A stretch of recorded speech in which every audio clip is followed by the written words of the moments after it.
प्रिय छात्रों, नमस्कार। स्वागत है आपका हमारे फ्रंट लाइन अकाउंटिंग के अंदर, जिसमें मैं आपके साथ लेके आया हूँ 11th और 12th का लेखा शास्त्र यानी अकाउंटेंसी। बहुत इजी लैंग्वेज में एनसीईआरटी की बुकों से पूरे नए सिलेबस पर बेस होगा। बहुत अच्छी तरह आपकी समझ में आएगा। देखिए और फायदा उठाइए। मैं इसी के साथ साथ अपना पहला चैप्टर, जो आपकी बुक का सबसे पहला चैप्टर है, मैं उस चैप्टर को लेकर आया हूं। आपका चैप्टर जो है साझेदारी संलेख के अंदर, वो है लेखा शास्त्र में साझेदारी फर्मों के खाते, आधारभूत सिद्धांत। अब ये आधारभूत सिद्धांत है क्या? आता है खातों के बीच में अंतर। अब हमारे खाते जो होते हैं, इनमें क्या अंतर होता है? जैसे अभी हमने सीखा लाभ हानि नियोजन खाता। आपने देखा लाभ हानि नियोजन खाता हमने कैसे बनाया। जो लाभ था उसे हमने लिखा क्रेडिट साइड में, क्रेडिट साइड में हमने लिखा आहरण पे ब्याज, और डेबिट साइड में जो था, डेबिट पक्ष जो था, उसमें हमने लिखा पूंजी पर ब्याज, वेतन, कमीशन, और बाद में हमने निकाला उसका लाभ। अब 11th क्लास में आपने पढ़ा था लाभ हानि खाता, और अभी अभी जो मैंने आपको सिखाया है वो सिखाया मैंने लाभ हानि नियोजन खाता। अब नियोजन खाते में और लाभ हानि खाते में क्या फर्क है, इन दोनों में अंतर क्या है? आप देखोगे पिछले 10 सालों में कम से कम 3-4 बार ये वाला सवाल आ चुका है कि लाभ हानि खाते में और नियोजन खाते में फर्क बताओ। कभी तो वो 2 पॉइंट पूछ लेता है, कभी वो 3 पॉइंट पूछ लेता है। तो आप इस पॉइंट को खूब अच्छी तरह याद कर लें। पहले बात तो आप ये ध्यान रखें कि हम 11वीं क्लास में थे, तो 11वीं क्लास में सबसे पहले हमारा जो खाता बनता था उसका नाम होता था व्यापार खाता, जिसे हम बोलते थे ट्रेडिंग अकाउंट। व्यापार खाते के फौरन बाद हमारा खाता जो बनता था उसका नाम क्या होता था? लाभ हानि खाता। यही हमारा है लाभ हानि खाता। यह खाता व्यापार खाता के बाद बनाया जाता है। जब आप ट्रेडिंग अकाउंट व्यापार खाता बनाते थे, तो उसके बाद आपका कौन सा अकाउंट बनता था? लाभ हानि खाता। यानी ये खाता व्यापार खाते के बाद बनाया जाता है। जबकि एप्रोप्रिएशन जो होता है, जब आप लाभ हानि खाता बना लेते हो, तो ये लाभ हानि खाते के बाद बनाया जाता है। लाभ हानि का जो आंसर निकलता है उससे बनाते हैं नियोजन खाता। लाभ हानि खाता व्यापार खाते के बाद, और नियोजन खाता लाभ हानि खाते के बाद। पहला तो अंतर ही हो गया। दूसरा, ये खाता आपको शुद्ध लाभ या शुद्ध हानि ये दर्शाता है।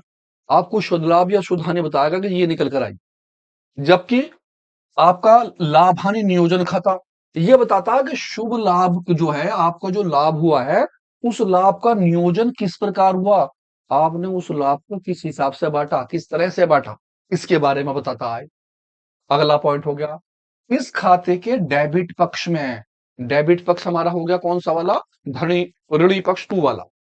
व्ययों को, जो आपके व्यय होते हैं, जो आपके खर्चे होते हैं, एक्सपेंसेस को दर्शाता है। जबकि डेबिट पक्ष में जो है, इस वाले खाते में आपको क्या बताई जाती हैं? वो मदें, वो बातें बताई जाती हैं जो लाभों का क्या करती है? नियोजन। कौन सी थी डेबिट में? इंटरेस्ट ऑन कैपिटल, यानी कि पूंजी पर ब्याज। अगला था सैलरी, यानी कि वेतन। अगला था कमीशन। ये क्या चीजें हो गई? ये वो मदें हो गई जो लाभों का नियोजन करती हैं, यानी हमारे प्रॉफिट को क्या करती हैं? वो बढ़ाती है, हमारा जो प्रॉफिट होता है।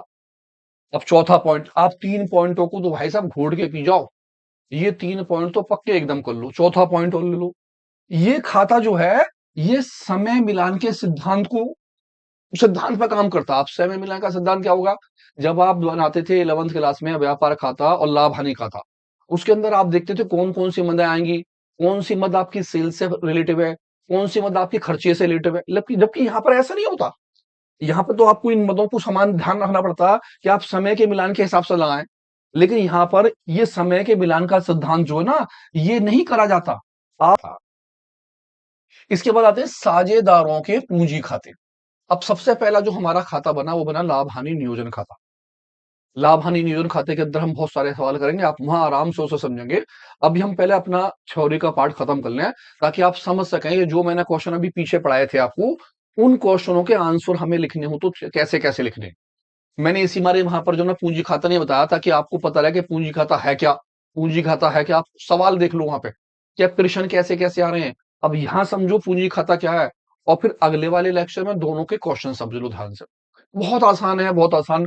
पहले इसे लेते हैं, साझेदारों के पूंजी खाते। साझेदारों द्वारा जो भी साझेदार हमारे होते हैं, व्यापार में अंशदान, अंशदान का मतलब है जो पैसा वो बिजनेस में लगा रहे होते हैं, जो अपना पैसा वो बिजनेस में लगा रहे होते हैं, वो साझेदारों की क्या कही जाती है? पूंजी। मैं हूं, अब मेरे साथ एक आदमी और है, हम दोनों ने अपने कारोबार चालू कर लिया। अब मैंने 5 लाख लगाए, उसने 12 लाख लगाए, तो मेरा अंशदान 5 लाख रुपए, उसका अंशदान 12 लाख। हम दोनों का अंश का दान जो हुआ, वो पैसा हमारे क्या कहलाएगी? पूंजी कही जाती है। एक साझेदार द्वारा साझेदारों की पूंजी में किया गया अंशदान उनकी पूंजी के क्रेडिट पक्ष में लिखा जाता है। हम जब कोई पैसा देते हैं, जो पैसा हम बिजनेस में लगाते हैं, वो बिजनेस के लिए एज लाइबिलिटी हो जाती है। लाइबिलिटी का मतलब हो गया कि आपका एक तो होता संपत्ति पक्ष और दूसरा आपका होता दायित्व पक्ष। तो पूंजी जो होती है वो फर्म के लिए दायित्व पक्ष होता है, ये आपने 11वीं क्लास में पढ़ लिया। तो दायित्व पक्ष को हम कहा दिखाते हैं? अपना क्रेडिट पक्ष, यानी वो क्रेडिट साइड कहलाती है। कहता फर्म में साझेदारों के पूंजी खाते, इनके बनाने की दो विधियां हैं। अब कौन कौन सी विधियां हैं भाई? साझेदारों के पूंजी जो होती है उसे दो तरीके से बताया जा सकता है। पहला तरीका जो होता है उसे बोलते हैं स्थायी पूंजी, जिसे हम इंग्लिश में कहते हैं फिक्स कैपिटल मेथड। स्थायी, स्थायी माने अपनी जगह फिक्स है, अपनी जगह है, वो ऐसी की ऐसी रहेगी जैसी है। अब इसके लिए कौन कौन से खाते बनते हैं, हम आगे आते हैं, उसको देखते हैं। पहले सबसे पहले दो तरह से बनते हैं हमारे, इसकी दो विधियां हैं। पहली जो विधि है उसका नाम है स्थायी पूंजी विधि। दीर्घ प्रश्न के लिए आप ध्यान रखें, अगर बड़ा क्वेश्चन आता है उसके लिए थ्योरी के अंदर पूंजी खाते बनाते में दो विधियां होती हैं। पहली विधि जो होती है स्थायी पूंजी विधि होती है, और दूसरी जो होती है उसका नाम होता है परिवर्तनशील। परिवर्तनशील का मतलब होगा फ्लैक्चुएट, परिवर्तन, कभी पहले कुछ और था अब कुछ और हुआ, दोनों में क्या हो गया? फर्क। फर्क आ जाने को हम बोलते हैं परिवर्तन, यानी कि फ्लैक्चुएशन। अब दोनों मेथड के देखते हैं हम खाते कैसे कैसे बनते हैं। नंबर वन, पहला हो गया हमारा कौन सा मेथड? स्थायी पूंजी, यानी कि फिक्स कैपिटल मेथड। स्थायी पूंजी के अंदर दो खाते तैयार करे जाते हैं। अब दो खाते कौन कौन से होते हैं? पहले का नाम होता है पूंजी खाता, दूसरे का नाम होता है चालू खाता। पूंजी खाते का मतलब हो गया कैपिटल अकाउंट्स, पार्टनर्स के कैपिटल अकाउंट। और चालू खाते का मतलब हो गया करंट अकाउंट। बैंक में खाता खुलता है, चालू खाता कहते हैं करंट अकाउंट। ये दो खाते बनते हैं। अब इसमें क्या क्या होता है? ये आपका डेबिट पक्ष होता है, पर्टिकुलर पहले वाले साझेदार का नाम, दूसरे वाले साझेदार का नाम, अगर तीसरा भी है तो तीसरे साझेदार का नाम, दो है तो दो का नाम। इसी तरह फिर पर्टिकुलर, फिर पहले साझेदार का नाम, दूसरे साझेदार का नाम, तीसरे साझेदार का नाम, ये वाला हो जाता है क्रेडिट पक्ष। नाम क्या होता है? पूंजी खाता। पूंजी खाते में बस पूंजी पूंजी लिखी जाती है और कुछ भी नहीं लिखा जाता। जो भी हमारी पूंजी होती है हम उसे यहां लिख देते हैं by balance BD. BD means beginning का बैलेंस, यानी कि शुरुआती आपका शेष जो होगा वो। जो भी आपके पैसे होते हैं कैपिटल के, वो आप यहां लिख देते हैं, पहले वाले के, दूसरे के यहां और तीसरे के यहां। जब आपका पूंजी दे रखी होती है आपके क्वेश्चन के अंदर, तो आप बैलेंस बीडी के नाम से पहले की पूंजी यहां, दूसरे की पूंजी यहां, तीसरे की पूंजी यहां लिख देते हैं, और बाकी इसमें कुछ नहीं आता, आप इसे बंद कर देते हैं। ये अमाउंट ऐसी कैसी यहां आ जाती है, ये यहां लिख देंगे, इसी को यहां, इसी पैसे को उठा के इधर लिख दिया जाता, और यही अमाउंट आपकी इस जगह लिख दी जाती है। और आपका जो आंसर कहलाता है to balance CD carried down, ये आपका क्या निकल के आता है? आंसर। इस तरह से आपकी पूंजी जो होती है वो क्या होती है? स्थिर। स्थिर का मतलब है जो पैसा आपका पहले लगा हुआ था वही पैसा आपका आज की डेट में है। अगर आपके यहाँ 5 लाख थे तो 5 यहाँ आ गए, 5 यहाँ आ गए और 5 लाख यहाँ पड़ गए। तो पूंजी खाते में केवल पूंजी पूंजी लिखी जाती है और कुछ भी नहीं। कब? जब स्थिर पूंजी होती है। दूसरा होता है चालू खाता। अब चालू खाते के अंदर कैपिटल को छोड़ने के बाद, यानी कि पूंजी को छोड़ने के बाद, वो सारी बातें लिखी जाती हैं जो आपके नियोजन खाते में थी। आपका लाभ हानि नियोजन खाते में जो चीजें आप टू में लिखते थे, सबसे पहले आप टू में क्या लिखते थे? ध्यान करो, आप लिखते थे इंटरेस्ट ऑन कैपिटल। तो इंटरेस्ट ऑन कैपिटल का पैसा पहले का पहले में, दूसरे का दूसरे में, तीसरे का तीसरे में। ये पैसे लाभ हानि नियोजन खाते से आते हैं। दूसरे नंबर पे आप लिखते थे सैलरी, यहां लिखोगे सैलरी, सैलरी का पैसा, यानी कि पहले का वेतन, दूसरे का वेतन और तीसरे का वेतन। अगर लाभ हानि नियोजन खाते में आपका है कमीशन, तो आप यहां लिखोगे कमीशन, पहले का कमीशन, दूसरे का कमीशन, तीसरे का कमीशन। जब कमीशन के बाद आपका अगला जो नाम आता था, उसका नाम होता था डिवीजन ऑफ प्रॉफिट। तो जो शेयर ऑफ प्रॉफिट आपका होता था, उस प्रॉफिट को आप यहां लिख दोगे उठा के, जो उनके हिस्से में निकल के आया, पहले के हिस्से में, दूसरे के हिस्से में, तीसरे के हिस्से में। ये सारे की सारी बातें लाभ हानि नियोजन खाते के टू में से आती हैं। अभी हमने इससे पहले जो अकाउंट बनाया उसके, जो बाय में आता था वो यहां आएगा सबसे पहले, उसका आहरण, जिसे हम लिखेंगे ड्राइंग के नाम से, पहले का यहां, दूसरे का यहां, तीसरे का यहां। फिर आहरण पे ब्याज, जो एप्रोप्रिएशन अकाउंट में बनाया लाभ हानि नियोजन खाते में, इंटरेस्ट ऑन ड्राइंग, पहले का, दूसरे का और तीसरे। इस तरह से ये वाली बातें हमारे किससे आ जाती हैं, लाभ हानि नियोजन खाते से। जो बातें होती थी टू में, वो तो चली जाती हैं बाय में, और जो बाय होती थी बातें बाय में, वो आ जाती हैं किसके, टू के अंदर। अभी जो हमने लाभ हानि नियोजन बनाया, मैं आपको दिखाता हूं लाभ हानि नियोजन खाता जो हमने अभी बनाया था, वो उस खाते की कौन कौन सी बातें थी जो हमने यहां लिखी हैं। देखिए साहब, आप देख के कहोगे हाँ जी, ये तो बिल्कुल वही की वो बात है जो जो हम लिख रहे थे। ये आ जाते हैं लाभ हानि नियोजन खाता। इसके टू में था सबसे पहले आपका नाम टू इंटरेस्ट ऑन कैपिटल, इसके बाद नाम था सैलरी, इसके नाम बाद था कमीशन, इसके बाद था डिवीजन ऑफ प्रॉफिट। जो टू की बातें थी वो बाय में चली गई, बाय में, कौन से में, करंट अकाउंट के अंदर। और ये जो इंटरेस्ट था ये इधर चला गया, इस साइड में। तो आप देखो,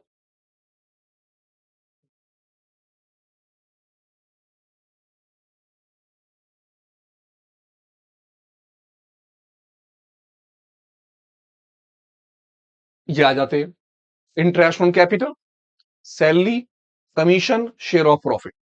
इधर आपका ड्राइंग के बाद इंटरेस्ट ऑन ड्राइंग, बंद कर देंगे इस खाते को। इन सभी का टोटल नीचे ले लेंगे, इसी टोटल को उठा के इस साइड लिख लेंगे, और ऊपर वाला इसमें से क्या कर दिया जाएगा, माइनस। जैसे सपोज कीजिए इन सभी का टोटल 1 लाख आ गया, 1 लाख यहां रखेंगे, 1 लाख यहां रखेंगे, 1 लाख में से ये दोनों पैसे कर देंगे माइनस, और जो आंसर निकल के आएगा उस आंसर को आप बोलोगे टू बैलेंस शीट। इस तरह से हमारे दो क्वेश्चन बनते हैं, यानी कि दो अकाउंट्स बनते हैं। जब स्थिर होती है पूंजी, तो पहला बनता है पूंजी खाता, जिसे हम बोलते हैं पार्टनर्स कैपिटल अकाउंट, और दूसरा हमारा बनता है चालू खाता, जिसे बोलते हैं पार्टनर्स करंट अकाउंट। जब आप प्रश्न करेंगे, ये तब आपके समझ में बहुत अच्छी तरह आएगा। लेकिन ध्यान रहे, लॉन्ग क्वेश्चन के लिए आप इसका फॉर्मेट तैयार करके रखेंगे। अब मैं जाता हूं उसके अपने दूसरे वाले खाते पे। इससे पहले मैं आपको एक बार ये फिर दोबारा से दिखा दूं कौन कौन सी बात आती है, आप यहां ध्यान से देख सकते हैं। सबसे पहले कैपिटल अकाउंट में आप लिखते हैं बैलेंस बीडी, पहले वाले की कैपिटल, दूसरे की कैपिटल और तीसरे की कैपिटल, तो इसे बंद कर देते हैं। यही अमाउंट यहां आ जाती है उठ के, इसी अमाउंट को उठा के आप यहां रख देते हैं, और यही अमाउंट आपकी कहां आ जाती है, ऊपर। और ये आपका जो आंसर कहलाता है, आप उसे क्या बोलते हो, टू बैलेंस सीडी। ये तब है जब स्थायी पूंजी होती है आपकी। दूसरा बनता है करंट अकाउंट, करंट अकाउंट का बैलेंस भी आ सकता है, तो आप करंट अकाउंट का बैलेंस भी लिख सकते हैं। कभी कभी करंट अकाउंट के बैलेंस दे देता है, नहीं देगा तो इंटरेस्ट ऑन कैपिटल, जो इंटरेस्ट ऑन कैपिटल है यहां आ जाएगा। ये कौन सा, लाभ हानि नियोजन खाते का टू वाली चीज यहां बाय में आ रही है। सैलरी, आपका वेतन यहां आ जाएगा, दो का है तो दो का, तीनों का है तो तीनों का। कमीशन का अमाउंट यहां आ जाएगा, डिवीजन ऑफ प्रॉफिट या शेयर ऑफ प्रॉफिट यहां आ जाएगा। इस तरह से यहां पर सबसे पहले लिखेंगे ड्राइंग की अमाउंट, ड्राइंग की अमाउंट लिखने के बाद इंटरेस्ट ऑन ड्राइंग की अमाउंट यहां लिख दी जाएगी लाभ हानि नियोजन खाते से। इन सभी का टोटल लगा देंगे आप, इसका टोटल यहां आ जाएगा, इसी टोटल को यहां रख देंगे, इसका टोटल यहां, इन सभी का टोटल नीचे, इसी टोटल को उठा के आपने यहां रखा, ये टोटल आपका यहां आ गया। ऊपर वाले दोनों चीजें आप इसमें से क्या कर देंगे, माइनस, और जो आपका जो आंसर निकल के आएगा आप उसे बोलेंगे बैलेंस सीडी। इस तरह से आपका यह अकाउंट तैयार होता है, जिसमें दो खाते हो जाते हैं। पहला खाता पार्टनर्स कैपिटल अकाउंट, दूसरा खाता पार्टनर्स करंट अकाउंट। अब आ जाते हैं, जब आपकी पूंजी होगी स्थिर, अगर आपकी पूंजी परिवर्तनशील होगी तो क्या होगा। पहले वाला आपने करा पूंजी स्थिर थी, अब आपकी है पूंजी परिवर्तनशील। परिवर्तनशील का मतलब हुआ कि पहले पूंजी कुछ और थी और अब पूंजी कुछ और हो गई। बिल्कुल ऐसा कैसा ही, यहां पर आप लिख देंगे पर्टिकुलर, पहले वाले पार्टनर जो भी उसका नाम, दूसरे का नाम और तीसरे का नाम। इसी तरह आपका यहां आ जाएगा पर्टिकुलर, पहले वाले का नाम, दूसरे वाले का नाम और तीसरे वाले का नाम। सबसे पहले इसके अंदर यहां लिखा जाएगा बाय बैलेंस बीडी, जो दोनों की क्या होगी कैपिटल, पहले की कैपिटल, दूसरे की कैपिटल और तीसरे की कैपिटल। अब क्योंकि ये वाला नाम है परिवर्तनशील, परिवर्तन का मतलब है इनकी ये कैपिटल बदल जाएगी, तो हमने जो पीछे वाला ये अकाउंट करा है, इसकी सारी की सारी बातें उसी में आ जाएंगी। ये तो आ जाएगा बैलेंस के नाम से चीज, और तीनों चारों चीजें ये सारी की सारी ऐसी की ऐसी इसमें ही। कौन कौन सा नाम, सबसे पहले इंटरेस्ट ऑन कैपिटल, यहीं लिख देंगे इसमें ही। पहले की यहां, दूसरे की यहां, तीसरे की यहां। इसके बाद सैलरी, पहले की, दूसरे की, तीसरे की। इसके बाद कमीशन, पहले का, दूसरे का, तीसरे का। उसके बाद शेयर ऑफ प्रॉफिट, पहले का, दूसरे का, तीसरे का। इधर आ गया आपका टू ड्राइंग,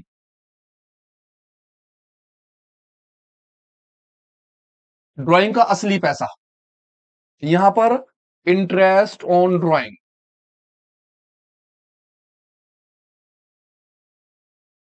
पहले का, दूसरे का, तीसरे का। और इसका टोटल कर देंगे आप बंद। कहने का मतलब ये हुआ कि परिवर्तनशील में सभी बातें एक ही खाते में आ जाएंगी, एक ही खाता बनेगा खाली। और जबकि अगर स्थिर पूंजी है तो दो खाते हो गए। तो अगर ये कहा जाए इन दोनों में अंतर बताओ, तो अंतर क्या हो गया, परिवर्तनशील पूंजी में एक खाता बनेगा जिसका नाम होगा पार्टनर कैपिटल अकाउंट या पूंजी खाता।